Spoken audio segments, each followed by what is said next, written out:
ગઈકાલે છોટાઉદેપુર તાલુકા પંચાયત અને કદવાલ તાલુકા પંચાયતમાં આમ આદમી પાર્ટી સાથે ખેલ થઈ ગયો ને આમ આદમી પાર્ટી અને ભારતીય જનતા પાર્ટી વચ્ચે ટાઈ પડી હતી।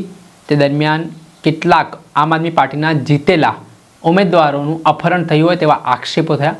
ત્યારબાદ હવે જૂનાગઢમાં તાલુકા પંચાયતમાં પણ આવી સ્થિતિ નિર્માણ પામી શકે છે ને પોલીસે એક તાલુકા પંચાયતના આપના સભ્યને બોલાવી ઉઠાવીને લઈ ગયા હોય તેવા આક્ષેપો સામે આવ્યા છે।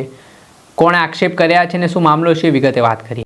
વૈષ્ણવજન તો તેને કહીએ જે પીડ પરાઈ જાનાને રે। દર્શક મિત્રો, નવજીવન ન્યૂઝમાં આપનું સ્વાગત છે। હું છું ફૈઝાન। આ વખતે સ્થાનિક સ્વરાજ્યની ચૂંટણીમાં કેટલીક તાલુકા પંચાયતો એવી છે કે જ્યાં ભારતીય જનતા પાર્ટી અને આમ આદમી પાર્ટી વચ્ચે સીધી ટક્કર જોવા મળી।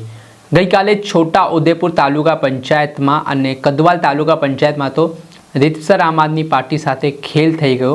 ભાજપ અને આપના જીતેલા સભ્યો એક સરખા।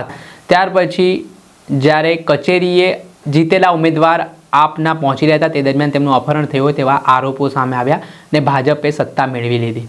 ત્યારબાદ હવે વિસાવદરના ધારાસભ્ય ગોપાલ ઇટાલિયાએ પોલીસની કામગીરી સામે સવાલ ઉઠાવવાની શરૂઆત કરી છે ને જૂનાગઢ તાલુકા પંચાયતના આમ આદમી પાર્ટીના એક જીતેલા સભ્યને પોલીસ છે તે કોઈ કારણસર પૂછપરછ માટે લઈ ગઈ હોય તેવી વાત તેમણે એક સોશિયલ મીડિયાના માધ્યમથી લખતા આ ભાજપની સત્તા બનાવવાના પ્રયાસો થઈ રહ્યા હોય તેવા આક્ષેપો કર્યા છે।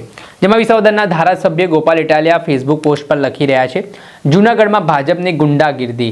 જૂનાગઢ તાલુકા પંચાયતમાં આમ આદમી પાર્ટીના 9 સભ્યો અને ભ્રષ્ટ પાર્ટીના 9 સભ્યો ચૂંટાયેલા હોવાથી તાલુકા પંચાયત ટાઈ પડેલી છે। આવતીકાલે તાલુકા પંચાયતના પ્રમુખ અને ઉપપ્રમુખ માટે ચૂંટણી થવાની છે, જેમાં જૂનાગઢમાં ભાજપના ઇશારે પોલીસ અત્યારે આમ આદમી પાર્ટીના બગડુ બેઠક પરથી ચૂંટાયેલા સભ્ય સંજય પગડાડને પોલીસ સ્ટેશને લઈ જઈ ખોટી રીતે ગોંધી રાખવાનો કારસો કરી રહેલ છે। આમ આદમી પાર્ટી અને ભ્રષ્ટ પાર્ટી બંને 9 સભ્યો હતી। પોલીસે આમ આદમી પાર્ટીના એક સભ્યને ગોંધી રાખવાનું ષડયંત્ર કર્યું છે। જ્યાં જે રીતે વિસાવદરના ધારાસભ્ય ગોપાલ ઇટાલિયાએ સ્પષ્ટ આરોપ પોલીસ સામે કર્યા છે અને બંને વચ્ચે ભાજપ અને આમ આદમી પાર્ટી વચ્ચે ટાઈ પડી ચૂકી છે અને આ પરિસ્થિતિમાં એક સભ્યને જે પોલીસ છે તે ઉઠાવીને લઈ ગઈ છે તે મામલે ગોપાલ ઇટાલિયાએ પોલીસની કામગીરી સામે ભૂમિકા સામે ગંભીર સવાલો ઉઠાવ્યા છે। તેના કારણે રાજકારણ ગરમાયું છે। આવતીકાલે પ્રમુખ માટે ચૂંટણી થવાની છે।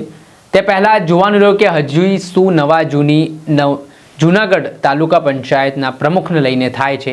તે પડના અપડેટો આપના સુધી પહોંચાડતા રહીશું, એટલે તમારી નવજીવન ન્યૂઝની ચેનલને લાઇક કરી લો, સબસ્ક્રાઇબ કરી લો અને વધુમાં વધુ શેર કરો।